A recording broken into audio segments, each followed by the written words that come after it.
By 2030, Africans will make up 42% of the world's young people. So their young people need to be listened to. The survey showed that a growing number of young people are planning to immigrate in the next 3 years, with South Africa seen as the most appealing destination within Africa. More than half had to pause their education or lost their job as a result of the coronavirus pandemic. Young people in Africa are more determined than ever to make the continent a better place. That's the finding of the 2022 African Youth Survey. Researchers spoke to more than 5,000 young Africans between the ages of 18 and 24 across 16 countries. Tell us more about their concerns about corruption. What's interesting in the 2024 edition of the survey is that corruption trumps everything else as what the African youth see as the biggest deterrent to growth and the lifestyles that they aspire to have. There is definitely a sentiment that they plan to do something about this. As the fastest growing demographic globally, African youth are the ones to watch. How will they shape their countries, influence the continent, and make their mark on the global stage? Now, in its third iteration, the African Youth Survey is the most comprehensive research into Africa's youth. It provides an in-depth look at the perspectives, sentiments, and intentions of young people across the continent on critical social, political, and environmental issues. Since its inception in 2020, researchers have gauged the sentiments of more than 14,000 respondents through face-to-face interviews across 25 countries, covering 80 African cities and rural centers. For this edition, 5,604 youths were interviewed in 16 countries. In 2024, African youth paint a cautiously optimistic picture of the future. They have greater confidence in what's possible. They will start businesses or move overseas to pursue opportunities. If there ever was a wake-up call to the West to say, invest in Africa, help create jobs, help keep Africans in Africa, it's now. I like the fact that they're not just thinking about jobs as the panacea to their problems. It's about creating opportunities for yourself and income. Absolutely, and as I say, the data that has come out of the 2024 survey is that our youth are optimistic, they are going to vote with their feet, and that they want to see positive change, and they want to see positive change now.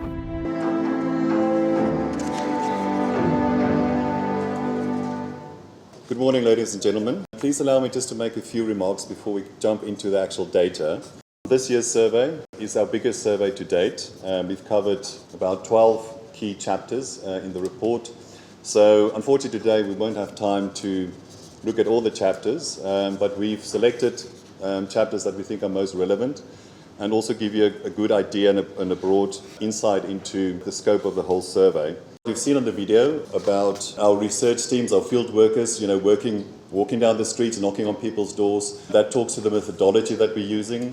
Our methodology is very much based on face-to-face interviews. So the video there showed some of the teams walking through Joburg in 3 locations in Johannesburg, and that was repeated across more than 80 locations across Africa for this survey.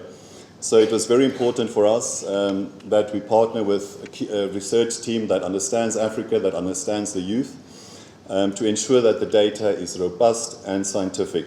So we do this survey every 2 years. Every year we cover 10 core countries that we survey every time that we do this survey, so that we can track and see how trends are developing over time. We have, over the 3 times we did this survey, covered 25 countries and interviewed more than 14,000 young people. And these interviews are not just an online poll, they're not just a 10-minute survey, they are really sit-down, deep, in-depth interviews that covers 30 to 40 minutes. One of the key things that we identified in the first survey was that there were quite a lot of optimism amongst Africa's young people. In 2020, they're optimistic about the future of their country. They're optimistic about their financial position will be better. They'll have a better life than their parents, and that they really feel that they can shape their own futures and that they have that capability to do that. So I think for us, the Afro-optimism element is very important, and we really want to track that over time and see how this changes over time. In 2020, the Afro-optimism was at 40%, asking young people, is the continent going in the wrong or the right direction? In 2022, we had the impact of COVID, and we've seen that nearly 40% of young people had to stop their education. Nearly 20% had to lost their jobs, so had to find different ways of employment as a result of COVID. So that was a big impact. What we see in 2024 are the green shoots of optimism. So that is encouraging that we see a slight uptick in optimism despite all the challenges that young people are facing. We also ask young people about the future of their countries, and this is interesting. Young people are more optimistic about the future of the continent as opposed to the future of their own countries. We will see that across the three waves of the survey that optimism has declined and excitement has declined. Uncertainty has kind of remained stable, but what has increased is concern. So young people are much more concerned about a lot of issues, whether that's climate change, whether that's employment, whether that's corruption. But interestingly, in terms of pessimism, have remained very low at 9%. So there is optimism about that. This is for me a very interesting slide when we put the 16 countries in terms of their levels of excitement and optimism about the future. We have Rwanda at 91%, and we would wish that we have more countries in the 91% bracket. And unfortunately, we have South Africa right at the bottom at 16%. But what is interesting for me, if you look at some of the countries at the lower levels, if you look at Ghana, 32, Botswana, 29, Kenya, these are all countries that recently has seen young people out making their voice heard. So it's really interesting, and it really speaks to what we're actually seeing, what's happening in the real world. One of the key things we investigate is asking young people, looking back in the last 5 years, what had the biggest impact for you on the continent? Interestingly, deaths from infectious diseases has been the top issue since 2020, followed by political instability, and then more on a positive level, the technological digital revolution, and also more positive increased access to basic services and resources. Interesting there for me as well is the environmental challenges. Where climate change come in, we've seen that doubled since the last survey. Then also very interesting to ask young people looking into the future, what needs to be done to take the continent forward. Top of the list is reducing government corruption, followed by creating new and well-paying jobs. I'm now going to talk a little bit about our chapter on foreign influences. If we ask young people about concerns, 72% say they are concerned about foreign influences. But if you then go and ask them about specific countries and how those countries are perceived, then the majority of young people are actually positive. That influence is actually quite positive. So if you look at the slide, you'll see what we've asked them is, how much influence do the following organizations or countries have in your country? And then we ask them that influence, do they see that as a positive or a negative influence? So we can see in the green, if you look at the US, 70% say the US has an influence, has got a strong influence, and of that influence, 78% say that that's a positive influence. So all the percentages in the yellow crosses talks about a level of positive influence. So that's very interesting. I mean, if you look at the UK, 56% influence, and that influence is 80% positive, which is really positive. Interesting, if you look at Russia, has a low level of influence, but that influence is perceived as 68% positive. So that's on the same level as, for instance, France and the European Union. Just to look at the US, Russia, and China as some of the key players on the continent, how their influence have changed over time. So you see the US strong 78, and it's dropped down a bit to 70%. China 83%, and basically stable in the high 70s. Again, Russia as well 41%. So Russia remains steady. The interesting thing is that most of the other countries, which we'll see now, their influence have declined, and also their level of positivity has declined. If you look at the level of positivity for the main three countries, we also see the US started very high in 87% in 2020, higher than China. China has since then overtaken the US on both indicators, and we see that Russia remains fairly strong at 69 to 68%. The European Union started out with 72% influence in 2020 and has dropped it now to 59%. The level of influence, also high, 81% in 2020, and slowly going down to 73%. When we investigate the impact of colonial powers, a high percentage, 55% of young people say that they think the influence of colonial powers are quite positive, and especially if you look at things like education, trade and foreign direct investment. If you look at issues like politics and leadership, culture and identity, then young people are feeling less optimistic about that influence. I just wanted to highlight a bit about Russia. So we see that they say Russia provide their country with fertilizer and grain. Not surprising in the second line that this also based on the history of their relations, although those relations will probably be more with the USSR. And then also if you look what drive negative perceptions of Russia, then it is Russia's engagement in conflicts that impacts negatively. Russia's interest in my country is only to benefit their own position, and Russian interference in my domestic affairs of the country, and also Russian military groups prop up undemocratic regimes in my country. We ask a very interesting question in context of the invasion of Russia of Ukraine, to ask actually who young people think is responsible for that. This was a surprising finding in the sense that the majority, 32%, blame the US, the European Union and NATO for the invasion and the conflict. Only 23% blames Russia, and even 15% say Ukraine is responsible. So these are very interesting findings, and I think one has to look at the role of Russia on the continent. We all know that there's a lot of misinformation campaigns and fake news that are being used to stoke anti-Western sentiment, and we need to look and see how that really impacts on the ground and how that wins over the hearts and minds of young people. We did ask about the US elections. The survey was obviously done before Biden dropped out of the race. So we looked at various things from foreign investment to promoting gender equality, to trade relations and youth empowerment. And on all indicators, Biden had a substantial lead over Trump.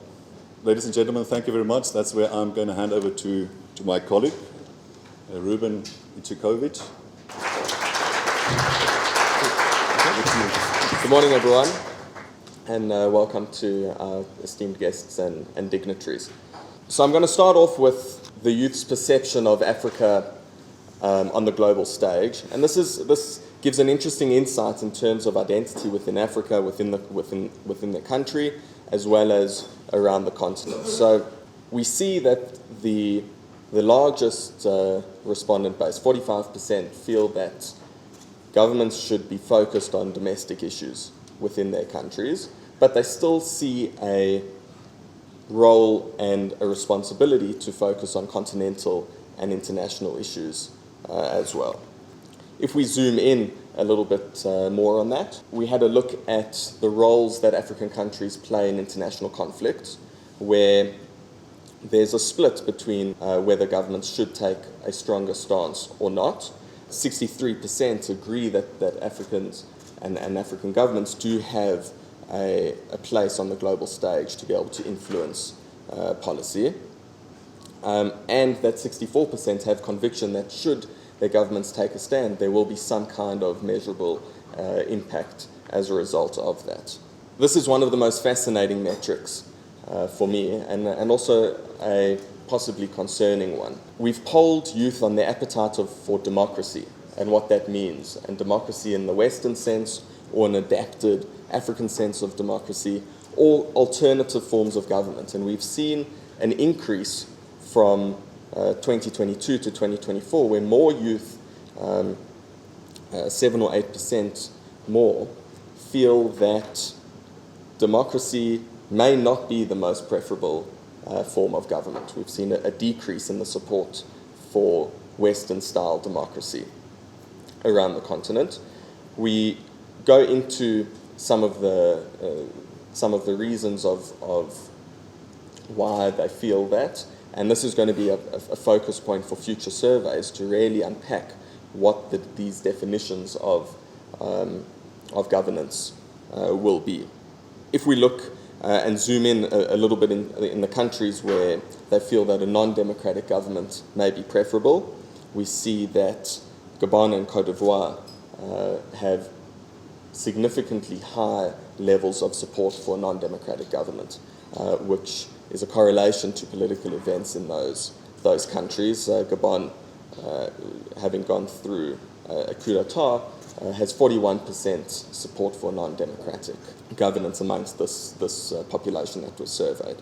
Part and parcel with democracy is the right to peaceful protest and freedom of speech, and we see that up to 64% of youth across the continent feel that sometimes non-peaceful protest may be the more effective in getting their voice across. One of the fundamental reasons why we've engaged in the survey is to give youth a voice. It's often very difficult for youth to connect with their political leaders, with policymakers, with the international community to be able to communicate what their stance is, and may need to revert to the streets and to protest, and in some cases non-peaceful protest. We hope that by aggregating some of this data, it can get their concerns across in this type of forum as well. But we see that in Côte d'Ivoire, for example, 82%, a very high proportion, feel that non-peaceful protest may be needed to effect political change. In terms of what's important with democracy, equality of citizens under the law scores 46%. Free and fair elections is also relatively high. And in other countries where equality is not the most important, freedom of speech is then the factor of democracy that you feel to be the most important. Obviously, democracy comes with voting, and we know that we have significant challenges in terms of voter turnout and registration.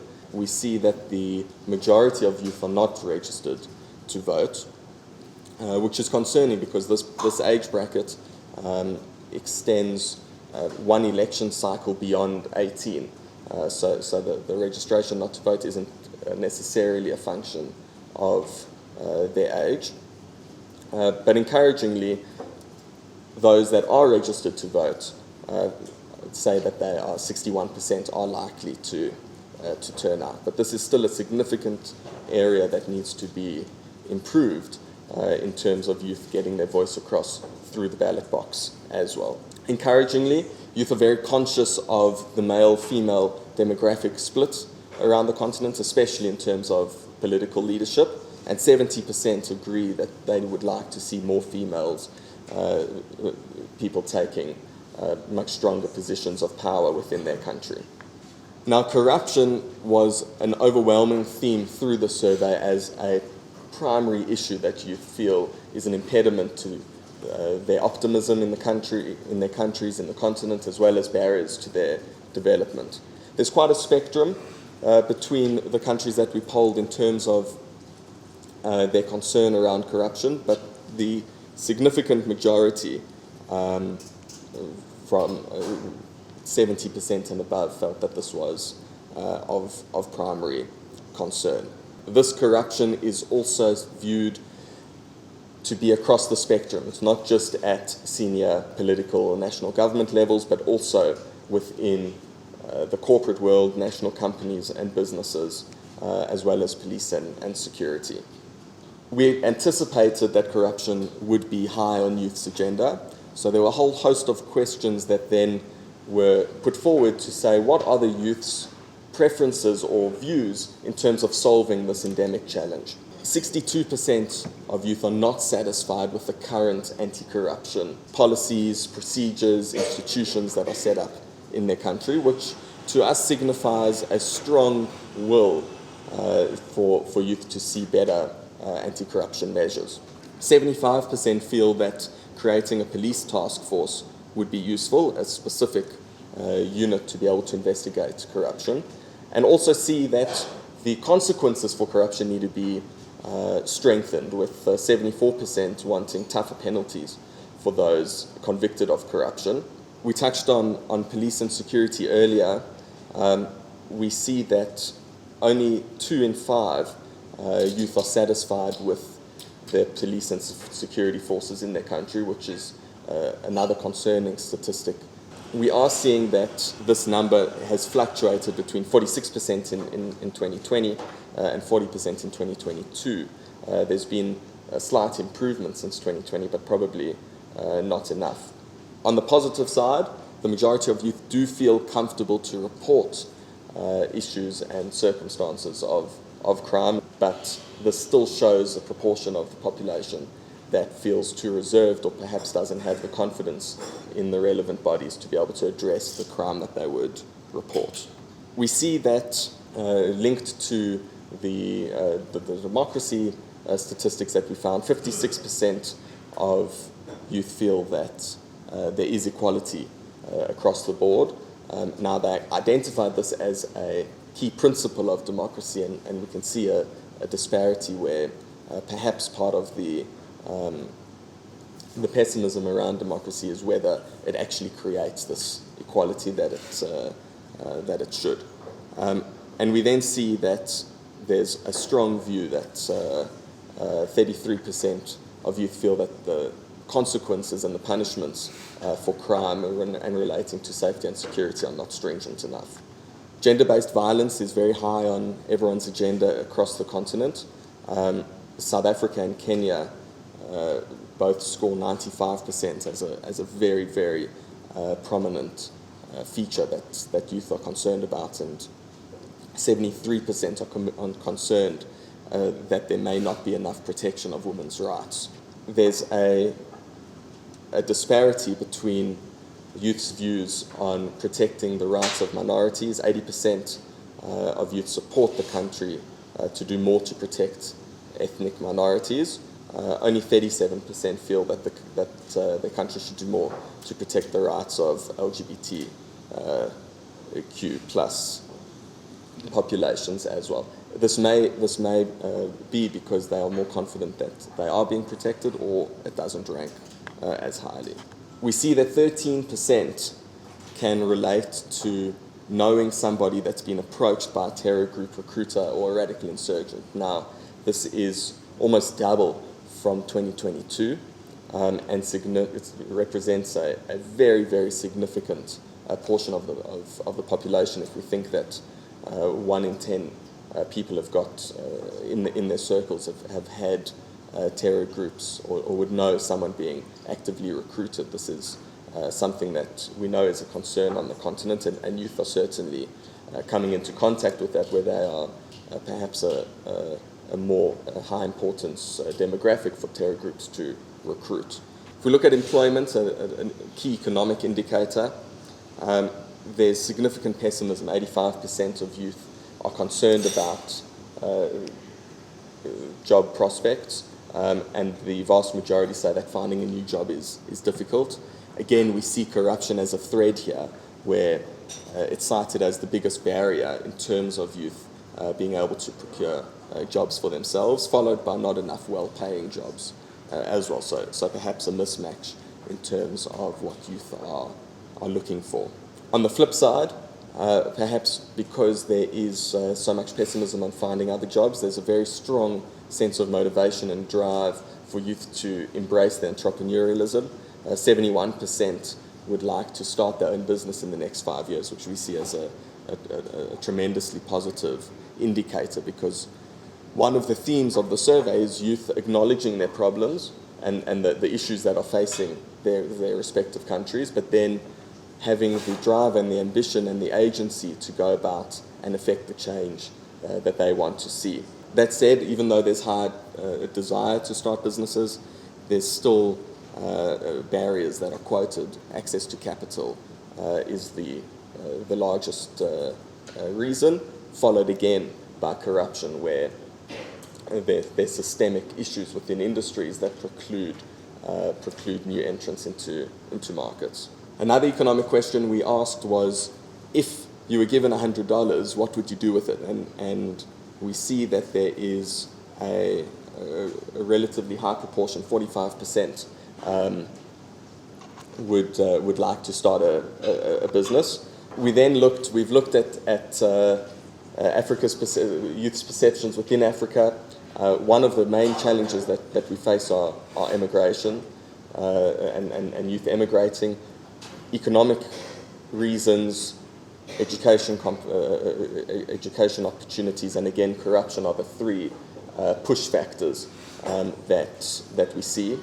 And there's an interesting relationship here in terms of where youth feel that they'd like to move and where there are foreign influences or how foreign powers are perceived, where we see that the majority of youth who'd like to move outside of Africa, 37% would like to go to the USA, 30% to North America, and 14% to Western Europe. So the vast majority would like to move to the West, although they do perceive the East to have a positive influence in them.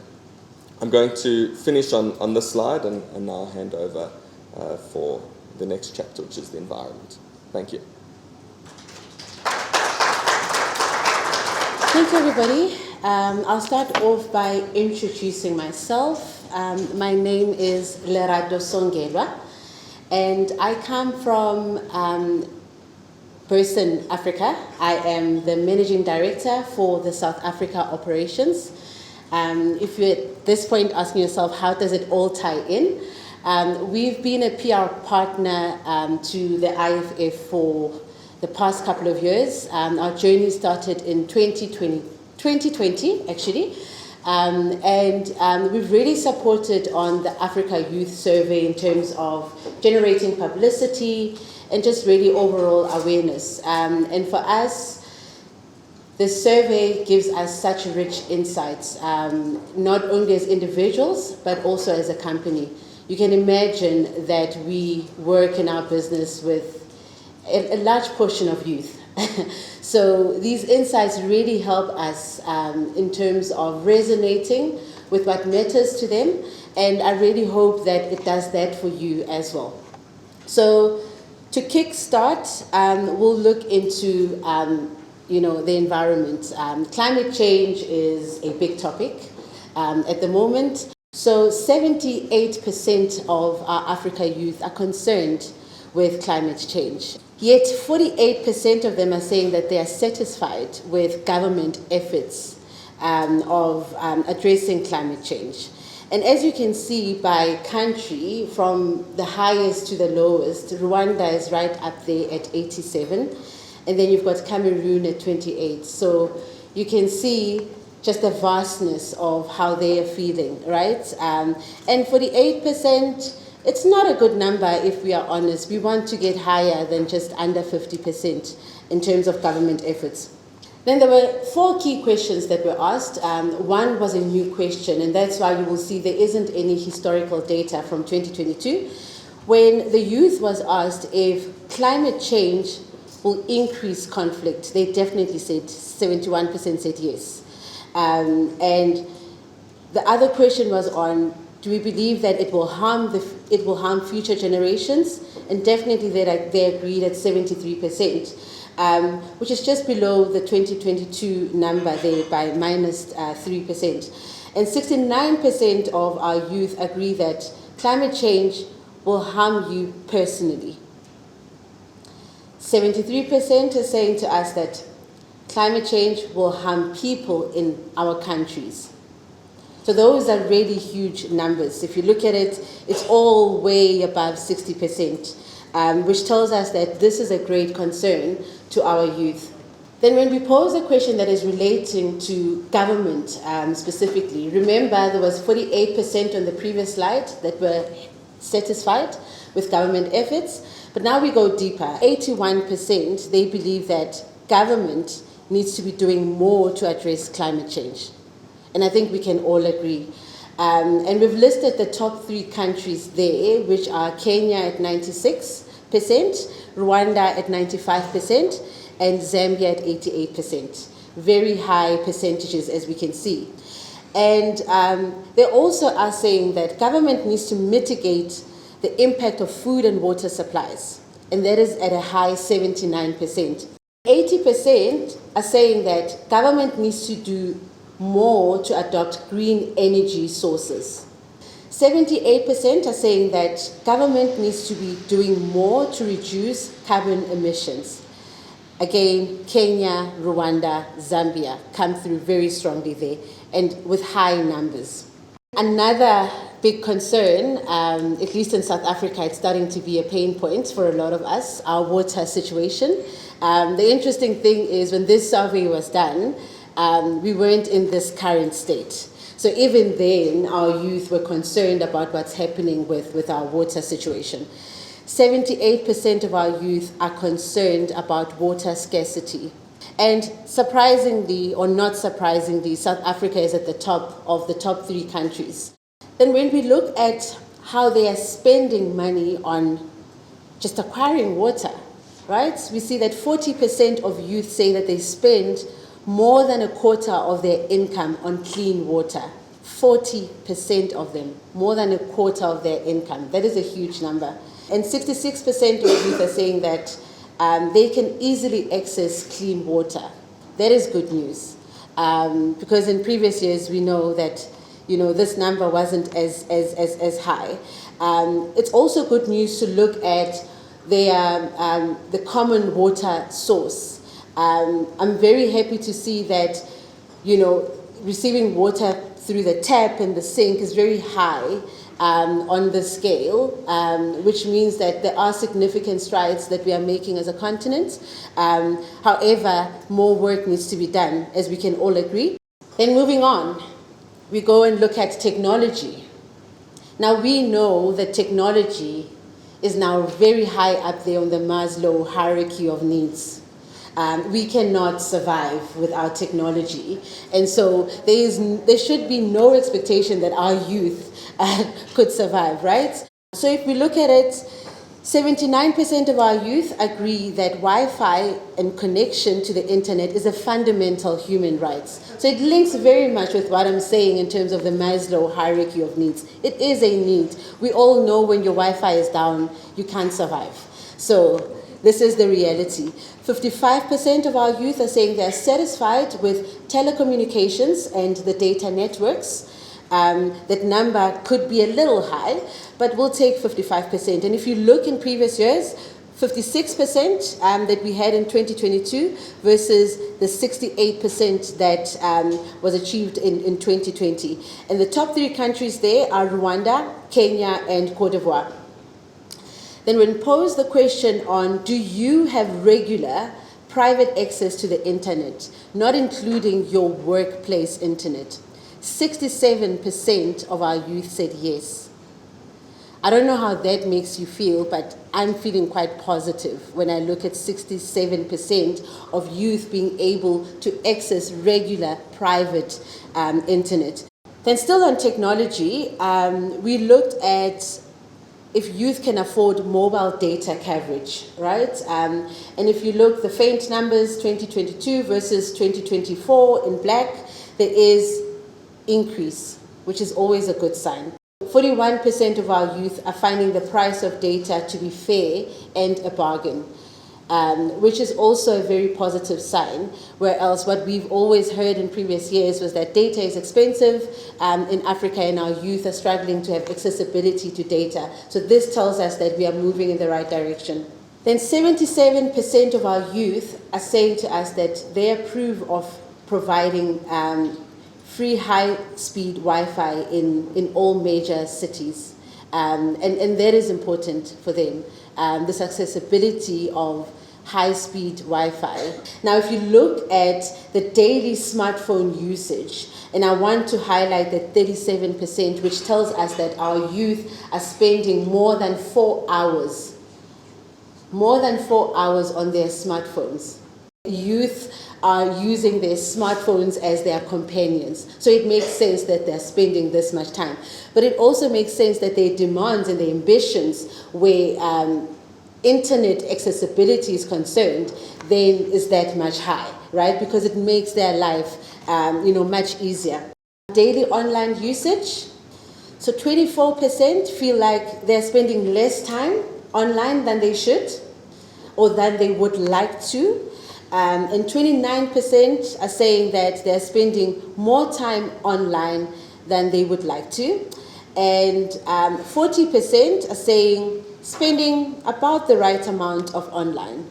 We also wanted to interrogate, obviously, this idea of this online space. What does it do to your mental health? What does it do to your physical health? So 33% are saying that spending time online, it improves their health, 32%. And that is looking at just mental health alone, which 45% say that it has no effect on their health. And 16% are saying it worsens my health. So we can see that there is a very small portion of youth that are concerned about their mental health in relation to spending time online. And the other guys are saying, well, you know, it improves my health, it makes me happy, this is a space that I like to spend time in. So I don't see it doing any harm for my body, for my mental health, you know, and these are interesting insights. Then we looked at the most frequently used apps on smartphones. No surprise, social media is at the very high, at the very top of that list. And this year we're sitting at 74%, slightly down from our 2022 figures. But also there is this sense of creativity that we're seeing in youth. We are seeing them really adopting this idea of the hustle culture. So obviously things like multimedia apps become very important to them. So they are spending their time there. They're also spending their time on productivity apps. And I think the significance here also could have started during that COVID period, where we all had to find ways of motivating ourselves and finding interesting ways of keeping track of our day-to-day work, right? Then moving on, we're moving on to news and media, and looking at our main news sources. This picture is very interesting as well for me, because previously what you would see is television would be right at the top there, where it still is, and it would be strongly followed by radio. But look where radio is today. It has dropped down, and as we can see that Facebook and WhatsApp have taken over the radio space, right? Instant messaging is a big thing. It's a big practice for our youth. And Facebook is also a platform where not only can they engage with friends, but they can engage with family. So it really has become a strong part of their everyday lives. Then when we interrogate the trustworthiness of news sources, I'm not surprised that this picture is looking this way, because also when you look at who you believe is a news source, you think about how credible that news source is. You think about how long you've known or how long you've utilized the stories that come from those publications or broadcast stations. And we see that BBC is at the top there, and 34% of our youth say that it's very trustworthy. And 31% of our youth are saying it's somewhat trustworthy. 14% are saying not too trustworthy. And 8% are saying not trustworthy at all. And 13% are like, don't know, not familiar, don't care. When we look at South Africa now, bringing it locally, obviously SABC being the national broadcaster, it would be at the top of that list. But that's not saying that we didn't include the ENCAs and the African News Network and those guys, but SABC came out very strongly. Then on the next slide, something that has been a pain point, I think not only for me in my industry, but as consumers, as people that consume media on a day-to-day, fake news is a big problem. Fake news is a serious problem in our communities, and our youth agree it's 73%, which is shy of just 3% from our 2022 numbers. And we see that terrorism and criminal organizations, they deliberately use they deliberately use fake news to push their agenda, and we've seen it. And I think Nico mentioned it with Russia, and how they just infiltrate in certain markets within Africa. An interesting one that says foreign governments deliberately share fake news to push their agenda.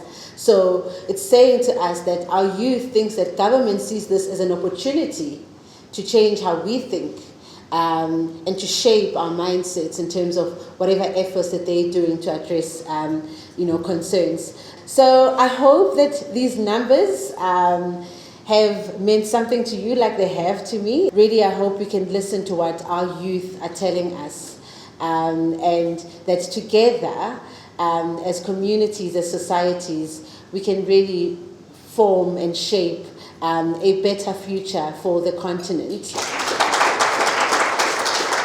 Ladies and gentlemen, we're going to ask our chairman, Ichikowitz and Faith Mogope, to come to the stage.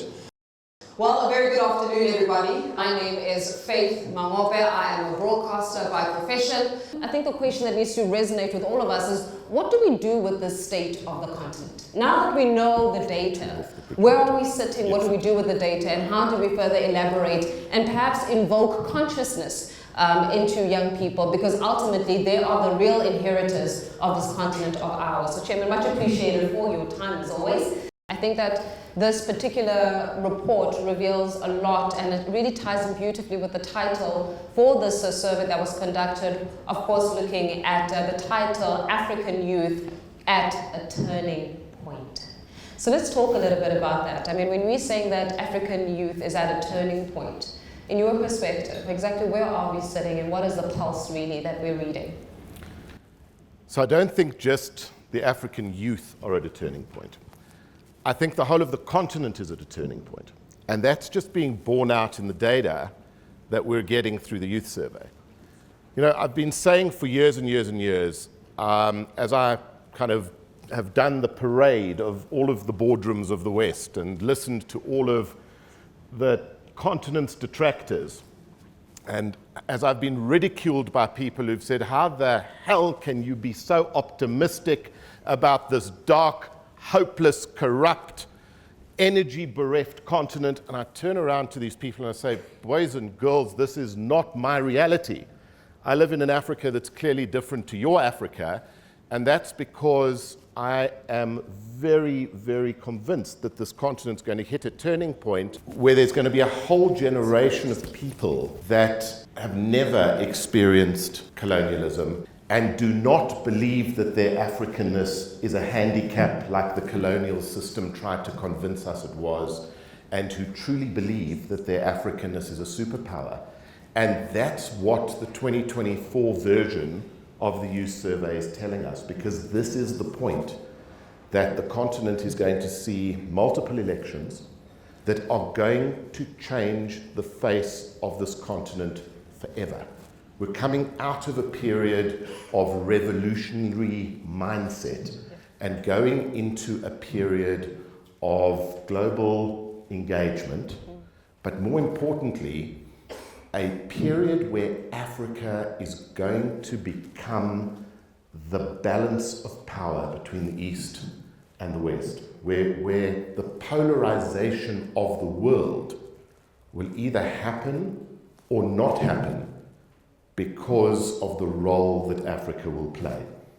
And for the first time, the people around the world who have considered Africa to be a handicap, a liability, an aid receiver, are going to start realizing that the people of Africa are going to potentially be what the people that polarize the world, or alternatively, the people that ensure that this polarization does not happen. So it is critical that now everybody needs to pay attention to the data that we've uncovered in the survey over the last couple of years.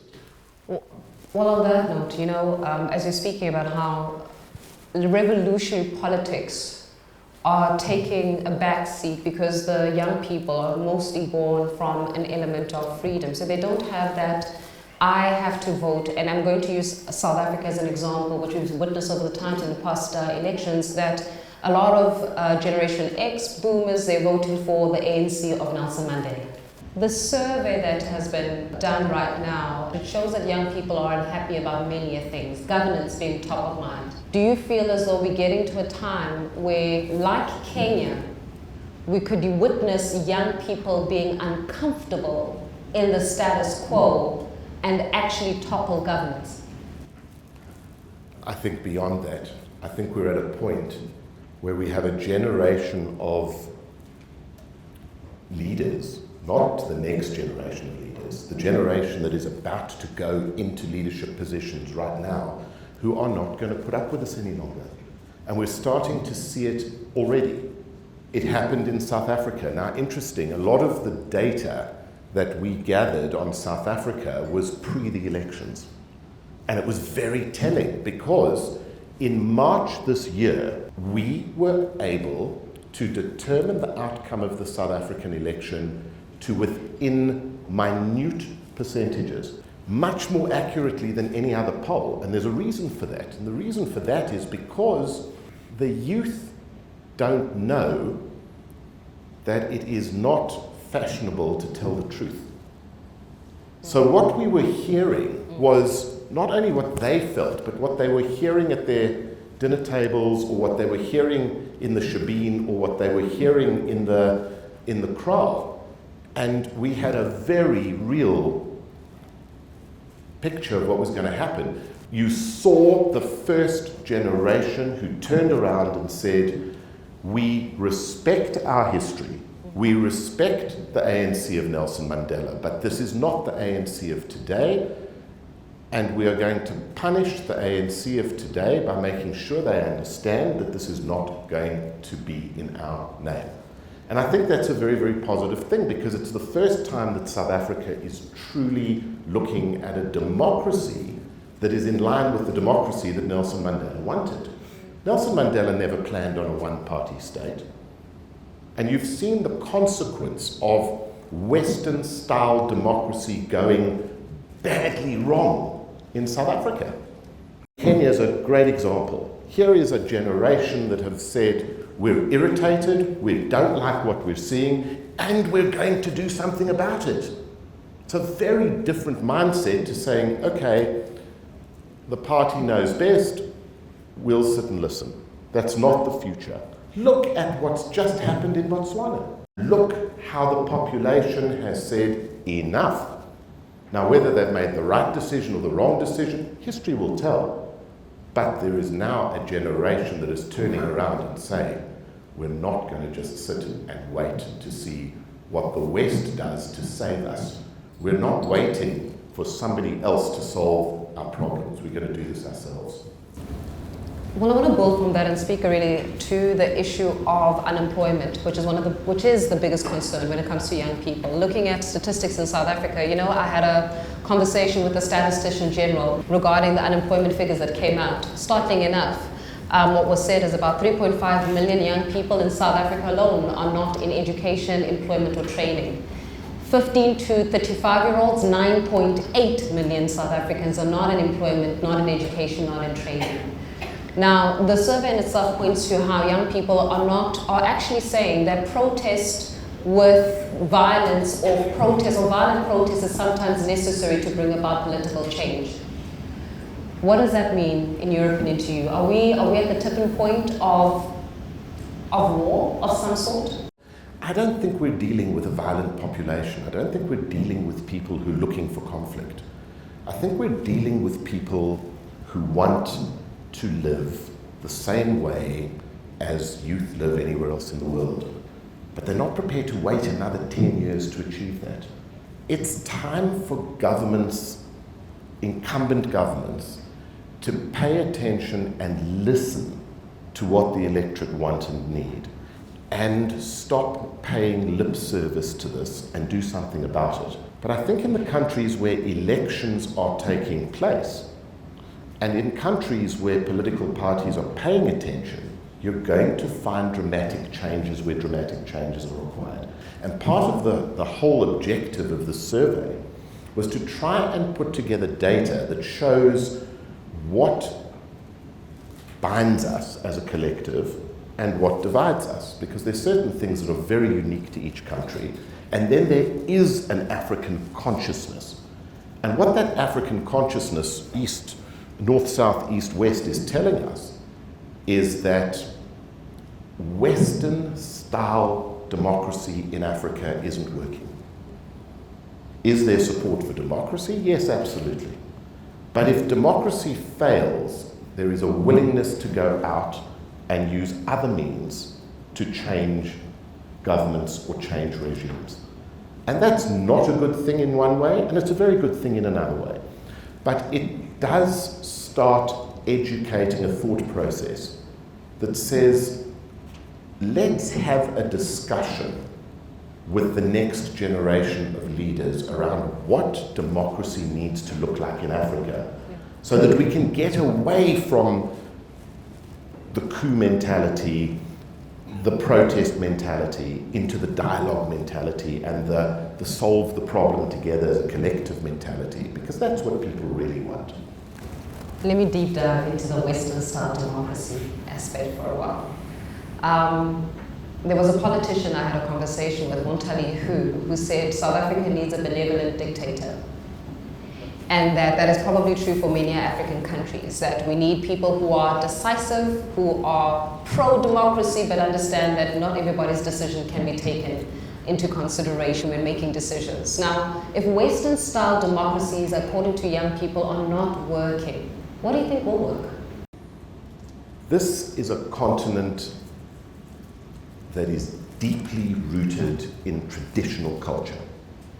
That traditional culture flies in the face of Western principles and Western language. That traditional culture is our superpower.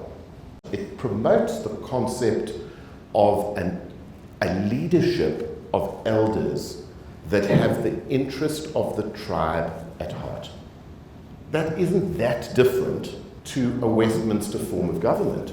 The language is just different. So, benevolent dictatorship and chief is the same thing.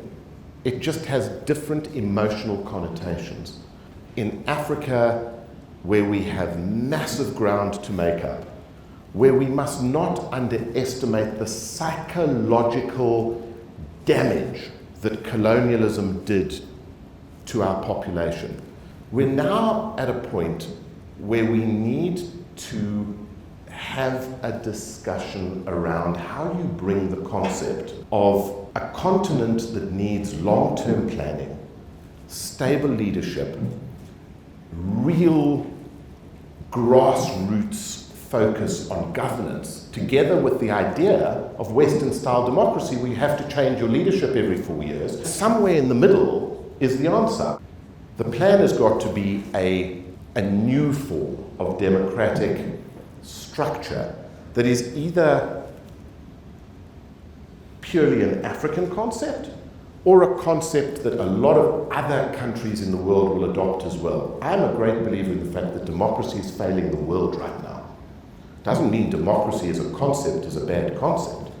It means that, in my view, democracy has gone mad. We've over-liberalized the system.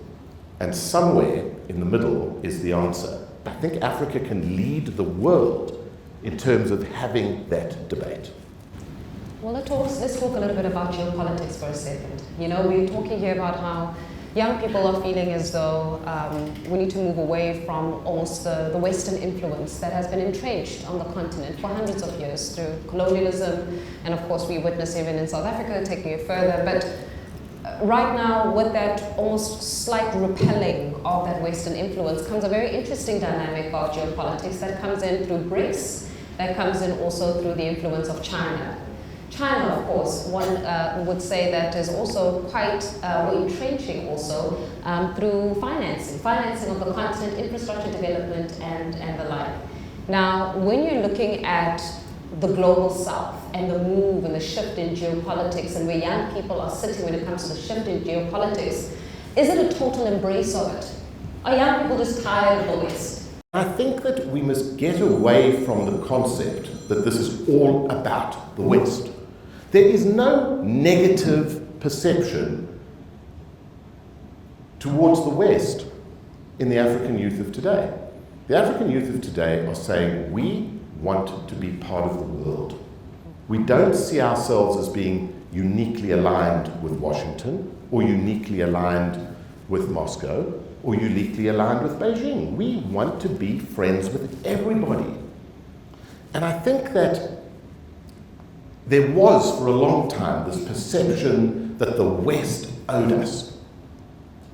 But I think that perception is slowly but surely eroding. I think that perception is going away. Because if we can stop the polarization of the hearts and minds of the citizens of Africa, then the continent of Africa will become the balance between East and West, and potentially the glue that holds the whole picture together. You sound like you're excited about the future of the continent. Is that so? You don't understand how excited I am about the future of the continent. I've seen this continent emerge from the waste baskets of the world towards being the potential most important battleground in the world, towards being the most important voice of reason in the world. And as big a tragedy as the Russia-Ukraine war is, we owe that conflict something immense, because it gave African leaders an opportunity to find their voice. And now that they have found their voice, they are speaking out on world platforms all over the show. And frankly, there were some unintended consequences, because there's some platforms we should rather keep quiet on. But there are many other platforms where African voices are now being heard. And I think that my optimism for the future of the continent is based on the fact that we now have a generation of Africans who are not going to be left behind, and we have a generation of leaders, both current and future, who are going to have no choice other than to march to that drumbeat. And for that reason, I have never been more optimistic. And my message to everybody listening to this is that this continent holds some of the biggest opportunities, economic, political, cultural, social, in the world today. Engage, engage, engage. Stop moaning about the Chinese influence in Africa. The Chinese influence in Africa is what it is because they're in a vacuum. I want to build a port, and the only people who bid to build my port are Chinese. What do you want me to do? There is opportunity for everybody. But if you're absent and you're not engaging, and you spend your life justifying why we are problematic, then you will be factored out of the future of the most important market in the world. And we're now at a point where I think that Africans themselves are starting to understand that. Let's talk about the future a little bit. And I want to make reference to the slide that was shown regarding technology and the role of technology and where young people see technology. There's a growing concern, and I'd love your thoughts on it, regarding the consciousness to what the future looks like for young people, especially with the introduction of artificial intelligence. We're complaining about youth unemployment, but we're not talking about what the future looks like so far. Are we including ourselves as Africans in that? One of the things that amazed me in the surveys, in previous versions of the survey, people did not consider to have electricity as a basic human right. They didn't consider water as a basic human right. No expectation that their government should provide that. But heaven help them, their governments, if they didn't provide Wi-Fi. Now that tells you that this is a population that's going to leapfrog all these technologies. So artificial intelligence, it's a reality today, and it's going to become more of a reality, but it only becomes achievable if we give access to bandwidth as cost effectively, if not for nothing, as we possibly can, and if we do it fast, because then this continent becomes the remote workforce for the world, And that's going to become our future, and it's going to become our future in the next 3 or 4 years. So absolutely can't agree more. How then do we start internalizing this and implementing? In your opinion, what's the first step? What is everybody's greatest dream in life is to have access to a crystal ball. He who can see into the future controls everything. We have a crystal ball here. Use it. This survey and the data that stands behind it gives us an insight into what Africa is today and what it's going to be tomorrow. And anybody who has any engagement with this continent, who does not engage with this data, does so at their own peril, because they will then be at a huge disadvantage to the people that do engage with it. And hats off to every single one of you in this room, because the very testament to the fact that you are here and listening to this means that you all understand it. And my request to all of you is that you need to go and be disciples for the continent. Go and explain to the people that listen to you that the Africa that you are engaging with is not the Africa that they think is there. And the quicker we can get that out there and get people to start engaging with the facts, good and bad, let's not fool ourselves. This continent's got a long way to go. We've got a lot to achieve. But by engaging, we're going to create a superpower of monumental proportions. Yep. Thank you so much. Ladies and gentlemen,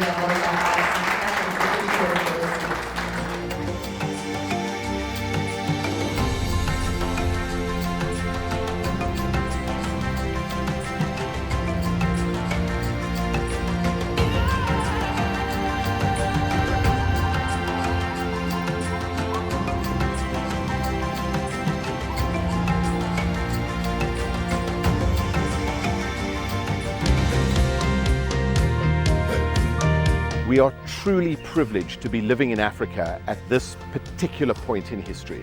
In order to sculpt our future, we need to preserve our history through our heritage. We need to preserve our environment through conservation. And we need to build a generation of active citizens who can take these amazing assets and turn them into an incredible future.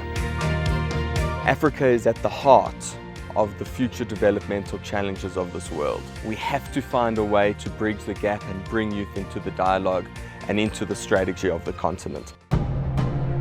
Our constitution is the most progressive in the world. Now, a simple yet powerful campaign, #IamConstitution, is encouraging South Africans, young and old, to read, embrace and live it. We have taken this discussion to university students, we've taken this discussion to politicians, and now we're taking this discussion to children. We've used the performing arts, we've used music, we've used the spoken word, and we want to be able to go out there and make this accessible to everybody. I think I can change the world, just like Nelson Mandela did.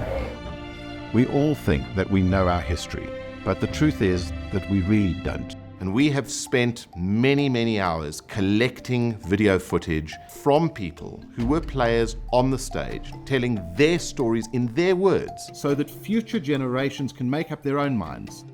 And the African Oral History Archive is a living process. Since its inception, we have several hundred hours of real stories to get people thinking about our history so that they can better shape their future. Our involvement in anti-poaching has never been purely just about rhinos or just about elephants. It's been about species preservation as a whole. And how do we bring the resources and capabilities that sit within our organization to help partner organizations in dealing with poaching activities and species preservation? We close tonight in South Africa, where some high-flying dogs are tackling a serious poaching problem. Arrow is the first skydiving anti-poaching dog. Trainers in South Africa are experimenting with new ways of getting rangers onto the trail. Well, there is rising Afro-optimism among the continent's youth. That's according to the Ichikowitz Family Foundation's 2020 African Youth Survey. Policymakers, not just in Africa, but all over the world, need to listen to their voices. They need to understand how to invest in the continent, how to engage with the continent in order to harness the power that this generation represents. Africa's time has really finally come. And the Africans among us will confirm that this is the time to be a proud African. It's the youth of Africa, the young people of today, that will provide the direction of tomorrow.